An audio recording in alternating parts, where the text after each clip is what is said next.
Hello everybody and welcome back to my channel. Ok, un petit peu de sérieux, surtout qu'aujourd'hui je veux parler... Oh, bonjour. Bonjour déjà, excusez-moi, je n'ai même pas dit bonjour, la fille elle enchaîne. Bonjour, j'espère que vous allez bien, que tout se passe bien pour vous. Comme je disais, hein, je faisais un petit peu d'humour avant parce qu'on va dire que c'est la joie du Seigneur. Hein, on est toujours dans la joie quoi qu'il arrive, c'est très important, Philippiens 4.4 le mentionne. Mais aujourd'hui, je voudrais vous parler d'un sujet qui plutôt m'attriste plus qu'autre chose parce qu'en fait, dans le corps du Christ, on est censé être solidaire, on est censé agir dans l'unité, c'est-à-dire vraiment... on représente le royaume du Seigneur et un royaume n'est pas censé être divisé contre lui-même. C'est le Seigneur même qui le dit dans Matthieu. Mais il faut que je trouve la référence. Je pourrais pas dire dans Matthieu combien, mais bon, je le mets juste en dessous, comme ça, vous saurez. Donc voilà, donc en fait, aujourd'hui, je voudrais parler d'un sujet qui est plutôt très attristant. D'ailleurs, vous l'aurez vu, hein, le titre de la vidéo, c'est « Humilier un frère ou une sœur ». Effectivement, fort est de constater malheureusement qu'il y a un manque de solidarité parfois entre les chrétiens et c'est vraiment dommage. Donc vraiment, j'ai vraiment envie qu'on parle de ça aujourd'hui. Comme d'habitude, on va prendre pour appui la parole de Dieu pour essayer vraiment de se caler sur ce que l'Éternel nous demande de faire et surtout ce qu'il nous demande d'être pour le représenter. Donc voilà, on commence la vidéo, c'est parti.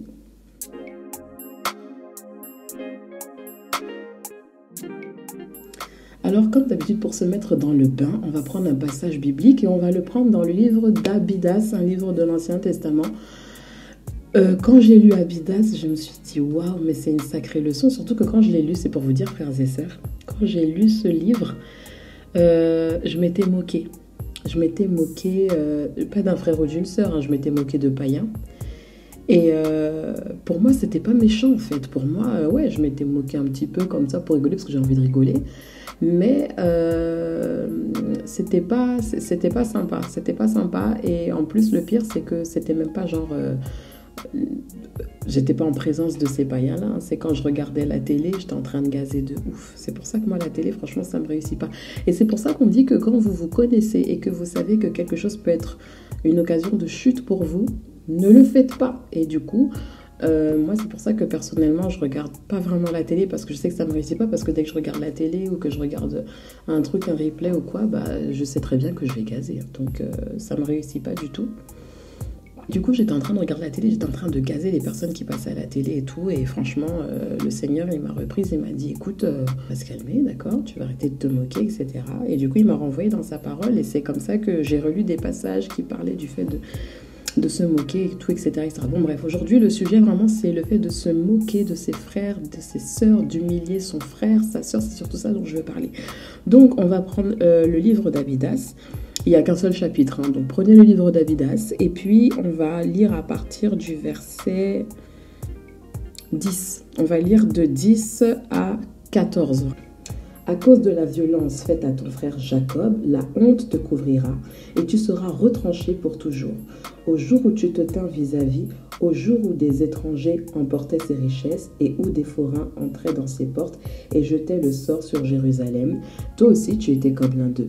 Mais tu n'aurais pas dû regarder le jour de ton frère, le jour de son désastre, et tu n'aurais pas dû te réjouir au sujet des fils de Juda au jour de leur destruction, et tu n'aurais pas dû ouvrir ta bouche toute grande au jour de la détresse, tu n'aurais pas dû entrer dans la porte de mon peuple au jour de leur calamité, ni regarder toi non plus sa misère au jour de sa calamité, et tu n'aurais pas dû porter la main sur ses richesses au jour de sa calamité, et tu n'aurais pas dû te tenir au carrefour pour exterminer ses réchappés, et tu n'aurais pas dû livrer ceux des siens qui étaient demeurés du reste au jour de la détresse. Donc dans ce texte, on voit bien que le Seigneur nous reprend. On voit bien que le Seigneur nous demande de ne pas nous réjouir lorsque quelqu'un est dans la détresse, dans le malheur. Et là, en plus, il parle de notre frère, puisqu'au verset 10, il dit « à cause de la violence faite à ton frère Jacob ». Donc en fait, c'est pour dire que je pense que vous l'avez constaté, quand il y a par exemple un frère ou une sœur qui tombe, eh ben, vous allez voir tout de suite que ça va s'embraser sur les réseaux sociaux, par exemple, ou qu'on va en parler même ensemble, entre frères et sœurs, mais on ne va pas en parler avec sagesse en fait, c'est-à-dire on va pas parler pour dire allez, on se réunit, on va prier pour le frère, pour la sœur qui est tombée afin que le Seigneur puisse le ramasser, que le Seigneur puisse l'aider, que le Seigneur puisse le fortifier afin qu'il puisse raffermir ses pas dans la foi. Non, ce qu'on constate nous aujourd'hui, c'est quoi? C'est que c'est plutôt de l'humiliation en fait finalement qu'on fait endurer à nos frères et sœurs qui sont tombés, et c'est pas gentil de faire ça, c'est vraiment méchant. Pourquoi? Parce que en fait la personne elle est tombée. Donc ça arrive de tomber. Après, je sais que j'avais fait une vidéo sur pratiquer ou tomber. Quand vous allez défiler dans les vidéos de ma chaîne, vous verrez qu'il y a une vidéo qui s'appelle tomber ou pratiquer, parce qu'il y a vraiment une différence entre pratiquer le péché et tomber. Et quand un frère ou une sœur tombe, nous, qu'est-ce qu'on fait? On va se moquer, on va l'humilier, on va publier des vidéos, on va encore plus créer la polémique, alors qu'on est censé être entre frères et sœurs et agir dans l'unité de la foi. Et ça, je trouve que c'est vraiment mesquin, c'est pas gentil du tout. Surtout que se moquer d'un frère ou d'une sœur, l'exposer comme ça, par exemple, avec une vidéo qui va l'humilier, peu importe le contenu de cette vidéo, mais une vidéo où clairement la personne, elle est humiliée, le fait de faire ça, c'est l'exposer. Et la personne, comment vous pensez qu'elle va se sentir si elle sent qu'elle n'a même pas le soutien de ses frères et sœurs chrétiens? Je pense vraiment que c'est honteux d'agir comme ça. Même la parole nous le dit. Le Seigneur, il nous dit même qu'on ne doit même pas se réjouir du sort de nos ennemis. Le Seigneur nous dit même qu'on doit bénir nos ennemis. C'est pour vous dire à quel point se moquer d'un frère ou d'une sœur, c'est grave. Donc rappelons-nous que quand un frère ou une sœur tombe, il y a quand même un danger spirituel à partir du moment où la personne a soit désobéi, ou alors elle a succombé à la faiblesse de sa chair, ou tout simplement à un piège qui lui a été tendu par le diable. Et à ce moment-là, ce qu'il faut vraiment faire, c'est soutenir le frère ou la sœur dans la prière. Et c'est ce qui me fait mal de voir que malheureusement, nous sommes censés former un seul peuple, on est censé former un seul corps, celui du Christ, mais on est encore là, on arrive à s'humilier, on arrive à pointer du doigt le frère ou la sœur, et finalement, c'est se réjouir de son malheur que de le pointer du doigt et de rigoler à pleines dents quand on voit que ce frère ou cette sœur est tombé. Non, au contraire, ce qu'il faut faire, c'est carrément s'approcher du frère, de la sœur, lui demander qu'est-ce qui s'est passé, et discuter, échanger avec le frère ou la sœur en question, et puis l'emmener à la repentance, l'emmener sur la voie en fait de l'Éternel, et pousser le frère ou la sœur à ne plus culpabiliser et avancer, se lever et avancer tout simplement. Il n'y a plus le temps, on n'est plus là pour rigoler, pour se moquer, machin, nanana. Déjà ça n'a jamais été le cas, parce que Dieu n'a jamais été pour les moqueries, parce qu'on verra plus tard dans un passage qu'il ne veut pas qu'on s'asseye à la même table que les moqueurs. Mais ce que je veux dire par là, c'est que Dieu attend de nous une attitude de sagesse, une attitude de solidarité, une attitude qui va prouver qu'on est unis dans la foi, et pas qu'on est du côté des moqueurs en train de bien humilier le frère ou la sœur en se disant à l'intérieur, ah bah finalement il ou elle n'est pas mieux que moi. Bah dis donc, oui, mais nous on a été dans d'autres péchés, on a été en Égypte aussi, nous aussi on a fait des choses. Donc il faut se rappeler que la marche chrétienne, ce n'est pas facile. Il y a des tentations, il y a des pièges de l'ennemi, il y a la chair qui joue. Donc forcément c'est un chemin qui est peut-être long en termes de processus, quand on veut sortir de quelque chose, qu'on veut sortir d'un péché, ou qu'on veut sortir d'une attitude, ou peu importe. Mais ce qu'il faut retenir surtout, c'est qu'on est censé être solidaire en Christ. On n'est pas censé s'humilier les uns les autres. Ça, c'est très important. Un autre passage aussi que j'aimerais qu'on partage, c'est dans Philippiens. Que rien ne se fasse par esprit de parti ou par vaine gloire, mais que dans l'humilité, l'un estime l'autre supérieur à lui-même, chacun ne regardant pas à ce qui est à lui, mais chacun aussi à ce qui est aux autres. Le Seigneur n'est pas en train de nous dire qu'on doit se considérer, on doit se sous-valoriser, se sous-estimer. C'est pas ce que le Seigneur nous dit ici, mais il nous explique que c'est être humble que de regarder les autres comme étant supérieurs à nous. Pourquoi? Parce que ça va forcer un respect. C'est une manière de considérer en fait la personne qu'on a en face de nous, que ce soit un frère, une sœur ou une personne qui n'est pas chrétienne.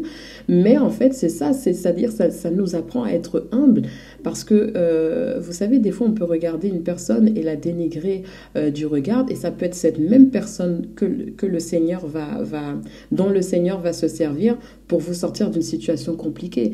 Donc, on ne peut vraiment pas se fier à une apparence, on ne peut pas se fier à ce qui frappe à l'œil, mais il faut plutôt s'intéresser à ce qu'il y a dans le cœur de la personne. Et c'est pas parce qu'un frère ou une sœur est tombé que c'est une mauvaise personne. Ça ne veut pas dire qu'elle ne respecte pas ou qu'elle n'aime pas le Seigneur. Elle est tombée, point.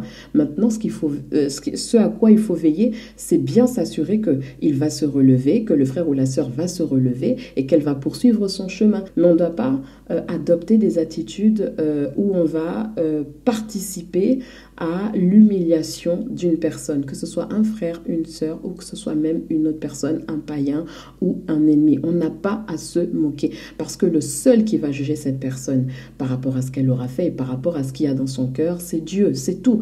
Nous, on ne doit pas prendre la place de Dieu, on n'est pas des juges, on n'a pas à se mettre à la place de Dieu. La parole, elle nous dit qu'on peut juger dans le cadre de la parole. Donc ça veut dire si le frère ou la sœur tombe, on peut la reprendre en fonction de la parole. On peut se rapprocher du frère ou de la sœur pour essayer de la remettre, comme je disais tantôt, dans les voies du Seigneur.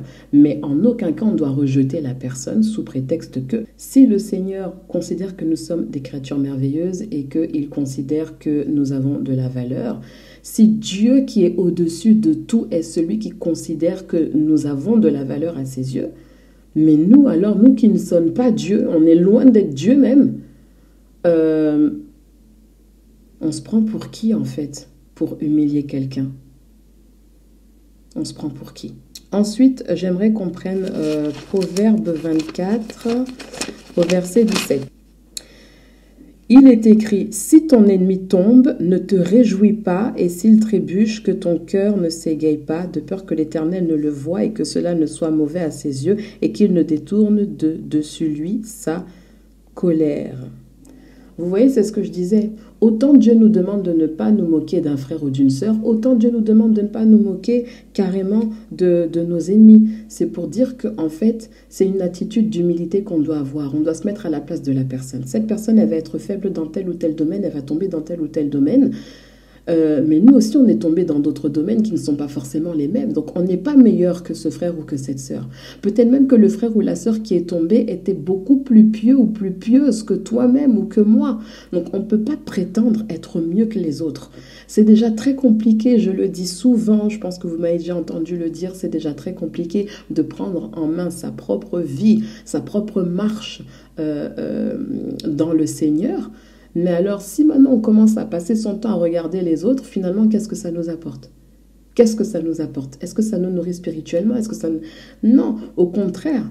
Je dirais même que la faute que le frère ou la sœur a fait, que ça soit une leçon pour nous, qu'on prenne ça comme une leçon, comme étant quelque chose qui peut nous enseigner par rapport à la parole de Dieu. Et puis, il faut se mettre à la place de la personne qui a été humiliée. Mettez-vous à sa place. Est-ce que vous aimeriez qu'on vous humilie de telle sorte? Est-ce que vous aimeriez qu'on se moque comme vous vous moquez de la personne? Je ne pense pas. Donc, il faut vraiment avoir cette attitude d'amour, avoir une attitude qui fait qu'on va se diriger vers ce frère ou vers cette sœur pour comprendre vraiment ce qui s'est passé et surtout pour l'encourager, la fortifier et lui dire qu'il ne faut pas qu'elle laisse la place à l'ennemi pour lui faire penser qu'elle n'est plus enfant de Dieu, que vraiment c'est une moins que rien, qu'elle n'y arrivera jamais. Non, justement, s'il y a cette communion fraternelle entre frères et sœurs en Christ, ça veut dire que c'est une communion dont on doit se servir pour soutenir les frères et les sœurs qui chutent, qui tombent. Alors après, vous avez des cas où vraiment il y a des personnes qui tombent, mais quand elles sont tombées, ça commence à pratiquer. Là, c'est pas bon du tout. Hein. Mais il faut encourager, il ne faut pas se moquer. Dieu est clair dans sa parole. Hein. On a lu la parole. Hein. Dieu n'aime pas quand on se moque. Dieu n'aime pas quand on humilie. Dieu n'aime pas quand on se réjouit et qu'on se sent au-dessus de celui ou celle qui est tombé ou d'un autre. Non, on ne doit pas se réjouir du malheur des autres.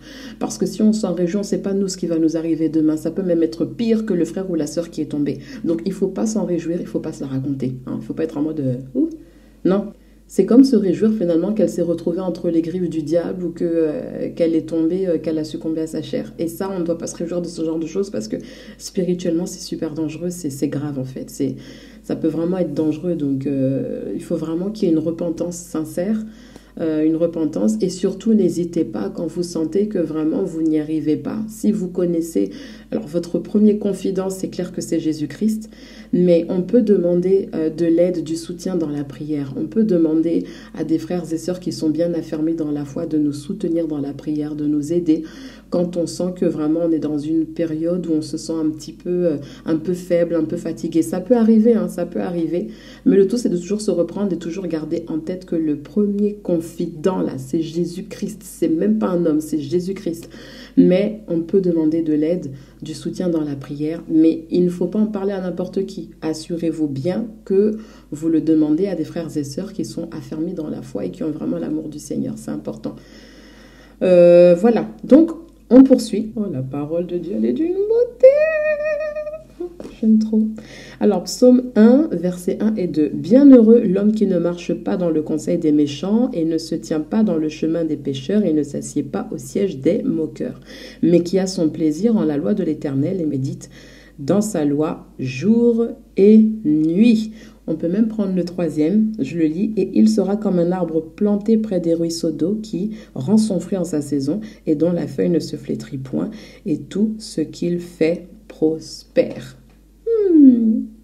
Vous avez vu? Donc, on ne doit pas s'asseoir à la table des moqueurs. C'est quelque chose qu'on doit éviter. C'est vraiment quelque chose qui tient à cœur à Dieu, en fait. Donc, comme on veut plaire à Dieu, si Dieu nous demande de ne pas nous moquer de notre frère, de notre sœur ou même de nos ennemis, ne le faisons pas.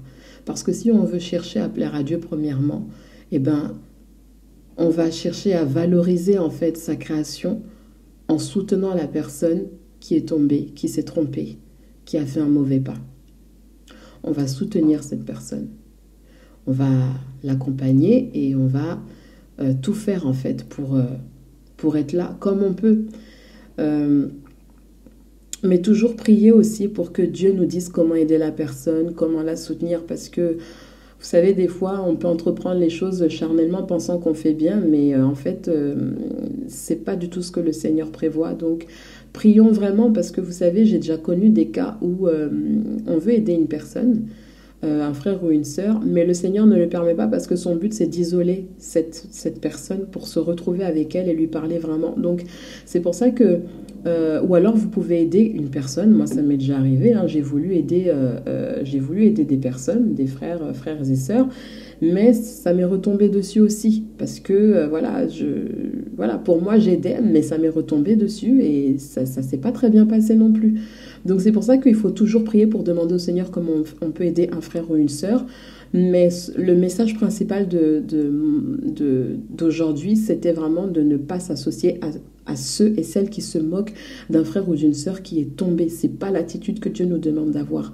Soyons humbles. Cette personne, elle est tombée, mais elle n'est pas moins enfant de Dieu que nous. On ne sait pas. Donc, vraiment, faisons attention à cela et vraiment veillons à toujours soutenir le frère ou la sœur qui est tombée. Donc, c'était mon message d'aujourd'hui. Vraiment que le Seigneur nous aide dans cette démarche d'humilité devant son trône et vraiment que sa parole reste et demeure en nous tout le temps, parce que c'est comme ça qu'on s'efforcera de marcher selon sa volonté. Mes frères et sœurs, ce fut un plaisir encore une fois de plus. Donc on se retrouvera pour un nouveau thème prochainement dans une autre vidéo. En attendant, prenez soin de vous et n'oubliez pas, on ne se moque pas. On ne se laisse pas prendre par le tourbillon, le vent de la moquerie autour de frère et la sœur. Non. On soutient comme on peut, on prie. Ne laissons pas l'opportunité au diable de récupérer cette âme au moment où elle est tombée. Voilà. Frères et sœurs, prenez soin de vous, que Dieu vous garde, que sa faveur, sa grâce repose sur vous. Et on se dit à très vite. Ciao, ciao!